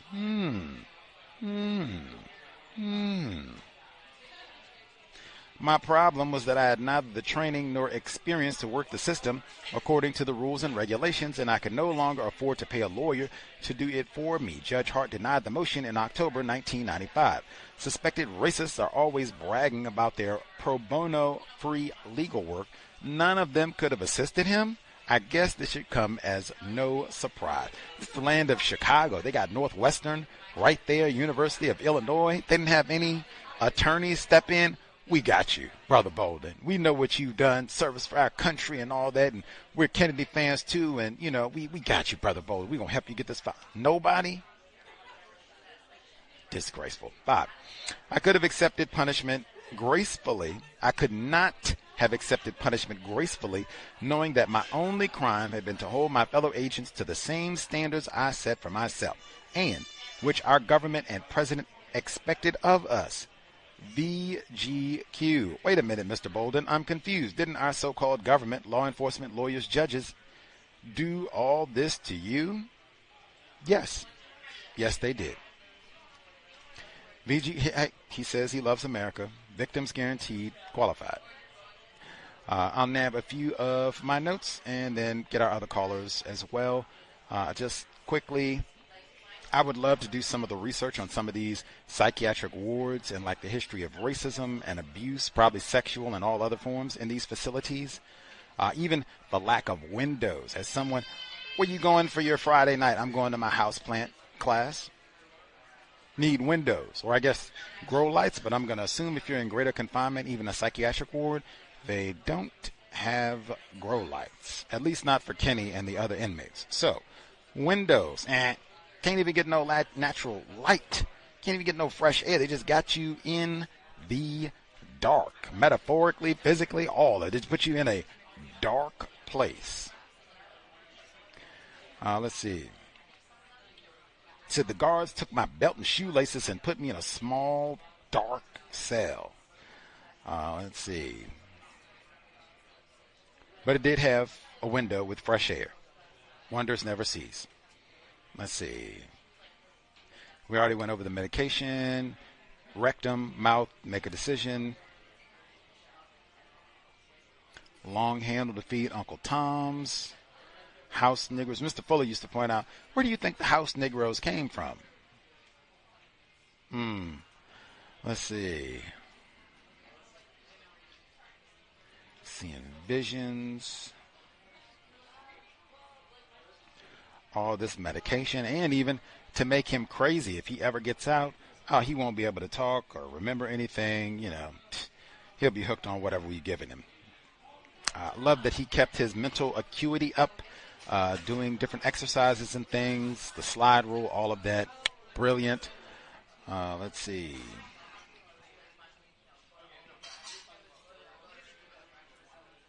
They sent him all the way to Alabama. They've done all this. Pick him up, jab him in the stomach with the flashlight in the middle of the night. Get up, we're going here. Get up, we're going here. Get up, we're going here. Get up, we're going here. Get up, we're going to Alabama. Alabama? Why are we going? Rosa Parks had to run out of Alabama. Why am I going to Alabama? I'm sure Barbara had to just love that. Like, oh, Alabama. I guess we'll fly down for the weekend to visit, or make a 12-hour drive or whatever that is from Illinois to Alabama. Sheesh, man. Let's see. The confidant should be with us as well. If you have commentary to share, proceed. Yes, good afternoon, Gus. Can you hear me? Yes, ma'am. Okay, greetings, everyone. So a few comments. One of the overarching themes, I think, is that I know under these circumstances that Mr. Bolden found himself in prison are precarious and so forth. But one of the things that I would encourage people to encourage others to do is don't land yourself in greater confinement, because there's so many of these factors that can ruin you forever as far as your mental well-being, etc., and so on. But the point to that point, being over-medicated, I think a lot of people spoke to that already. And I think, I'm not sure whether the drugs, the hallucinations started after taking the drugs. I'm not clear on that, but being medicated and experimented on is one of the things that can happen while you're in greater confinement. So definitely want to avoid going through those, darkening those doorways. Another thing that I found interesting was by being in greater confinement, they can wake you up at midnight, they can wake you up at 3 in the morning, they can wake you up at 6 a.m., they can wake you up at 12. It's another way to keep you destabilized in your thinking and trying to form some routine with your life. And they just have the ability to do that and jab you on your side and so forth. I think Gus mentioned this as well, but the mistreatment that comes along with just trying to disorient you, waking you up all hours of the day and night.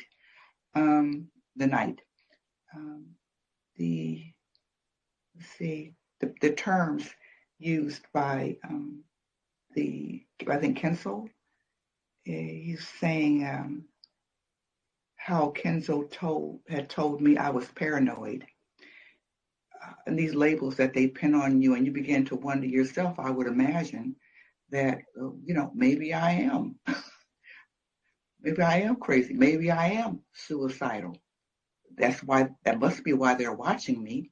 So, I mean, these powers of suggestion, and you don't have any ability to be taken out of away from those labels and those negative things that can invade your sanity. Let's see here. Let's see. Be quick here. And how they can, in greater confinement, really shrink your world so that you're just gratified to get a little joy anywhere, a little bit here, a little bit there. And I noticed several times in the text that he was always talking about how joyous it was just to be able to sing a song. Typically, you might not want to sing, but I mean, getting out of the psych ward. So, I mean, you just get this amazing joy, even though you're confined, and really, you really wouldn't choose to be there. But any little relief from this torture. So let me see here. It may be difficult to understand what joy I felt to be back at the prison camp. Anyway. Let's see here. Go to the epilogue. In the epilogue, I found it interesting where the language here, where it says the Secret Service possessed information that was not properly analyzed, investigated, or used by the Secret Service in connection with the president's trip to Dallas. In other words, making excuses for them. The language is interesting. They were inadequately prepared. Well, that's just not true. These Secret Service folks are highly trained, but see, in order to let them to redirect the focus on their actions, they had to use this language and still at the same time say, well, yes, President Kennedy was assassinated, but it was just small mistakes that they were making, but they were just inadequately prepared. That was interesting. Let's see, get a few more in here. This is interesting too. I found that was Mr. Bolden said in the epilogue. In the years since, not a day, not one day. I don't know what the age of Mr. Bolden was when he wrote this. But can you imagine? I mean, we remember a lot of things that traumatized us. But in the years since, not a day has passed that I haven't relived some of my experience in greater confinement. That's heavy. Let's see here.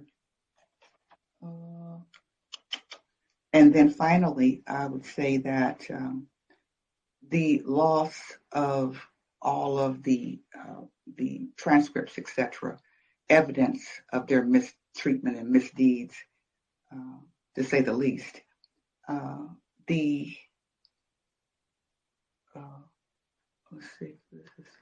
The lies, frankly, about the transcripts and all of the evidence mysteriously disappearing. Folks have already mentioned this, but pretty soon after they had written so much about, the transcripts, in other words, you're just not going to get them.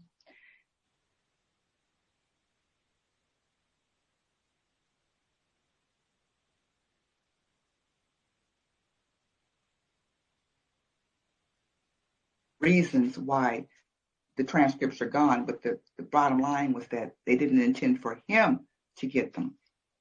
So I think those are the end of my comments. So thank you for allowing me to get my comments in.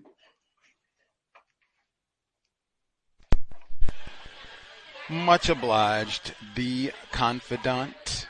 Yes, they did not intend for Mr. Bolden to have the transcripts. We don't care what you filed, if you did it correctly, followed the procedure. you think they're supposed to be here and they're really important. Well, tough. And this is common. It's not like the first time. It even reminds me Tulsa, where they did that bombing early 20th century. You go just to get the newspaper, not the court transcript, just the newspaper, and they done ripped out the pages for the archival newspaper. Like, you go to the actual newspaper company in Tulsa, and can I get the publication for back 1920? And no pages. Gangster. And that's master deceiver, so you can never really get an accurate record of what happened. We're in charge. Racist. This is what we say happened. You say, well, no, that's not it, because the well, yeah, you don't have a transcript, do you? You just making up stuff, and, you know, whatever memory you think you got from all that time ago, you don't remember what was said, do you? Nobody does it better. Like I said, and this is rife throughout the whole Kennedy assassination, where all kinds of records vanish, disappear. How did it happen? Who knows? Let's see. The epilogue. I thought it was so great when he writes, when they write to Ray Smith, his attorney, and he says, in searching for information requested by Abraham Bolden, I have run into many obstacles. They could have stopped right there like that. That is it. That could have even been the title for the book. In searching for information requested by Abraham Bolden, I have run into many problems. Or even just make it that last sentence. I have run into many problems. Abraham Bolden and the search for justice in the assassination of JFK. When he says the file was checked out on August 21, 1973, and has never been returned. Are you all in a habit of checking things out where you don't get who's the name of the person who took it? When? Date? Time? That didn't happen here? Is that standard operating procedure? Same thing with President Kennedy's brain. Got it in quotes, disappear.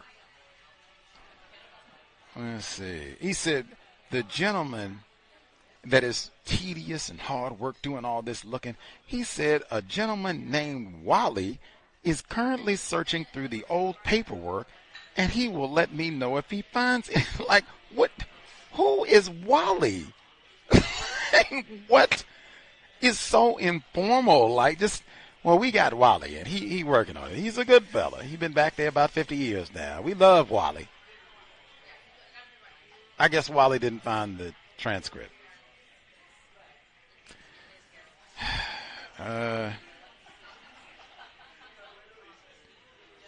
And they did it right after he made his request, so of course under surveillance.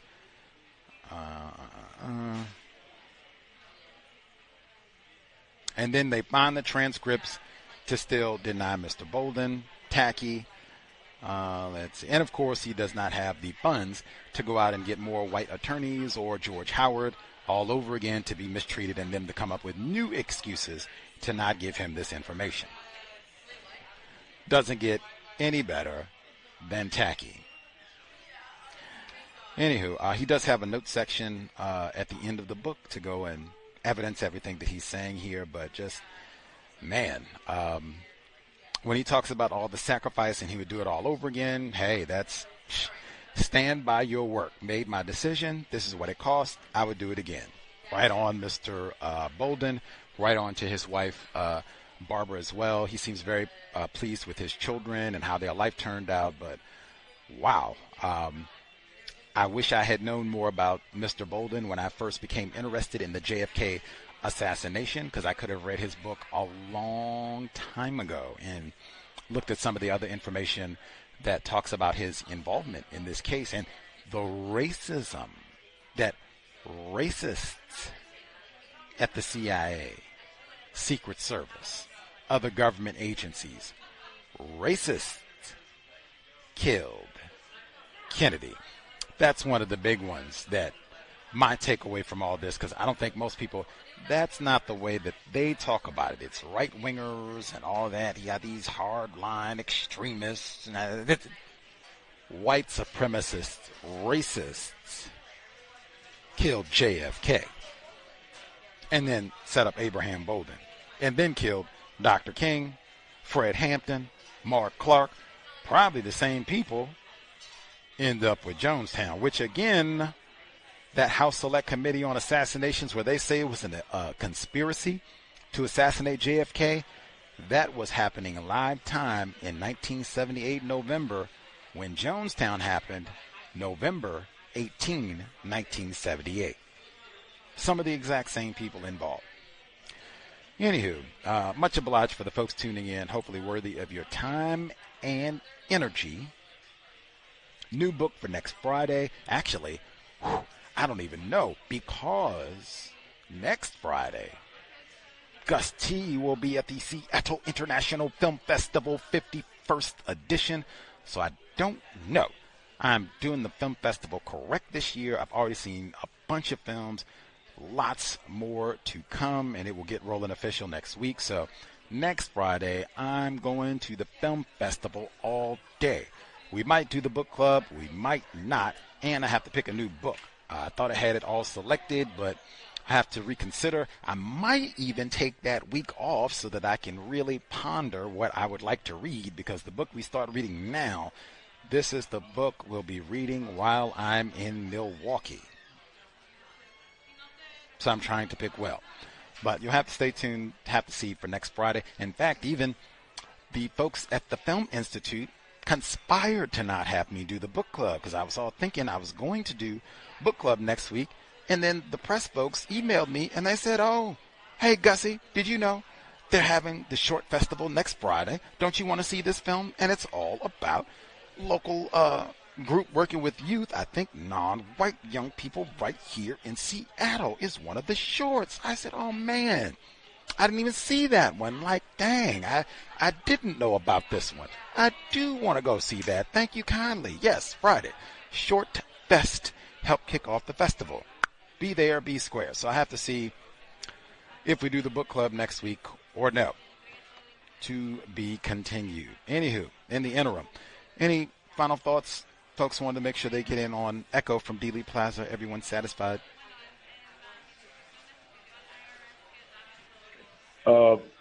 Right quickly, I was just thinking that I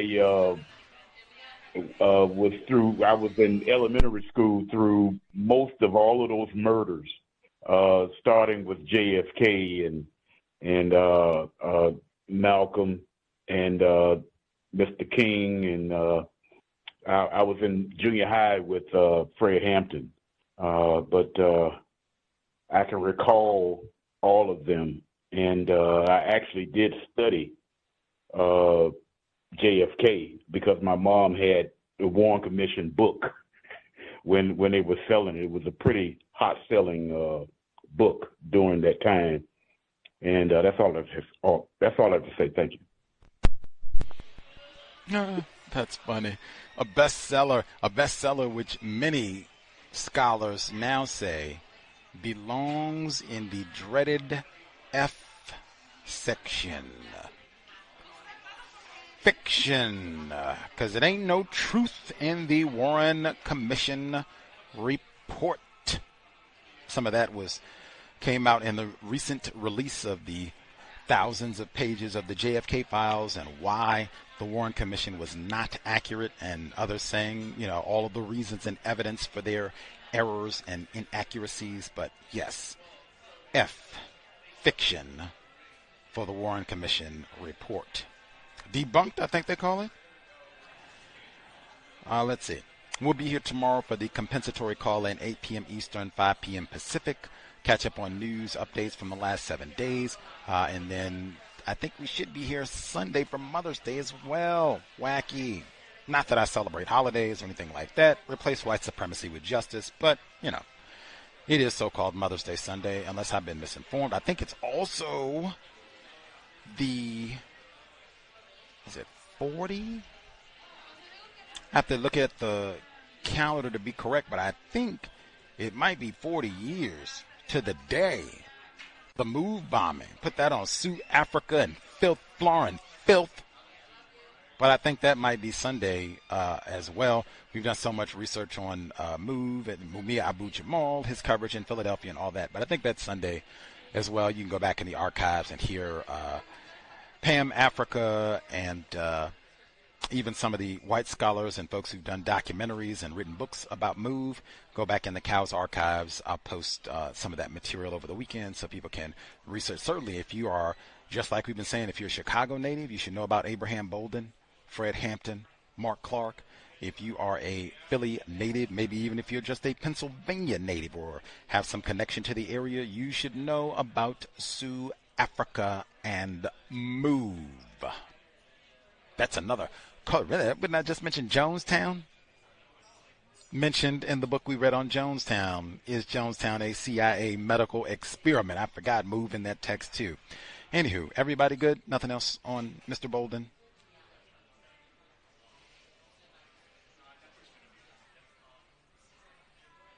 I'm not making a suggestion or anything like that, but I was just thinking in my mind, Mr. Bolden probably would be eager to come on your program. I don't know. Mr. Bolden say, man, I think he's about 95 at this point, 94, still doing better than myself, got his faculties, and I've heard him do interviews and such. I don't know. He might be chilling at this point because I've seen he got his blanket. He normally have his mug of tea and chilling. He's comfortable up in Chicago. Like, that old, what do you say? Mom said you got to feed them old Uncle Toms with a long spoon. That old Gus. I say I'm old. I don't fool around with them folks. But man, really, what I had thought truthfully was, I wish I hadn't been slipping so bad. Like, it would have been grand if we could have caught him like 15 years ago. Oh my! If he would have been, willing to speak with us. Oh my God! Like, man, we could have had him a little crisper and a little more vigor and enthusiasm and all that. But I'm glad we at least read the book. That would have been a hoot. And to see, have you heard of Mr. Fuller? Maybe, I don't know. Have you heard of Dr. Wellesley? Because he seems like he's, talks about racism, so he might know about all these people. He spent all that time in Chicago.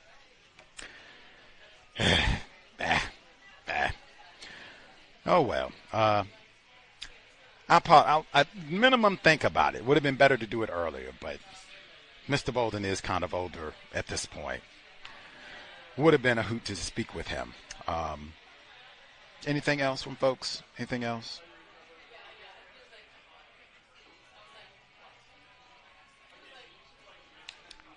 Grand. Again, we'll be here tomorrow.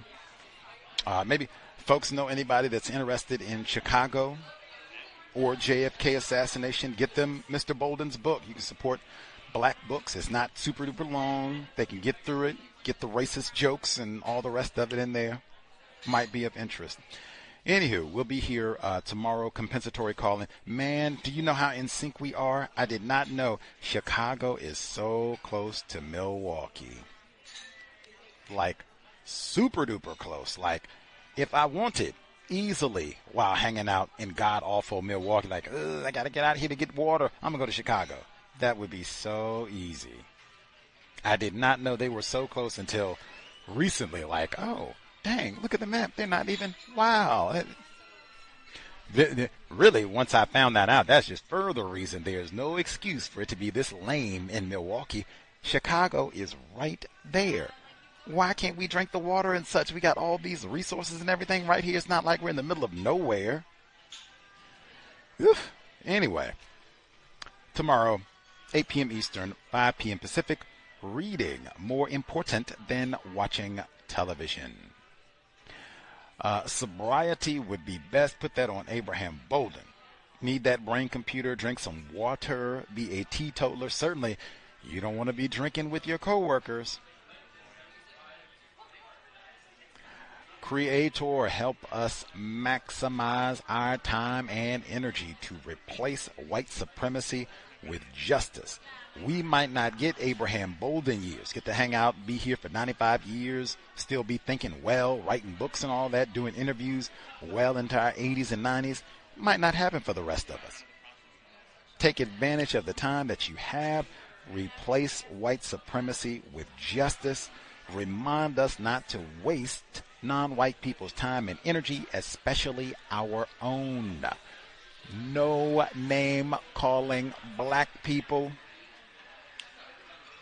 VGQ to Mr. Bolden and his mom, yet still, no name calling black people. No gossiping, no throwaway offspring. Replace white supremacy with justice immediately. Shout out to Barbara as well. Hey, attempted black mommies are important. Shout out to Barbara. Cow signing out. Thanks all for tuning in. Nigga, you so brainwashed. I'm a victim, brother. Problem. You're a victim. I'm a victim of 400 years of conditioning. Shut up. A man has programmed my conditioning. Mm-hmm. Even my conditioning has been conditioned.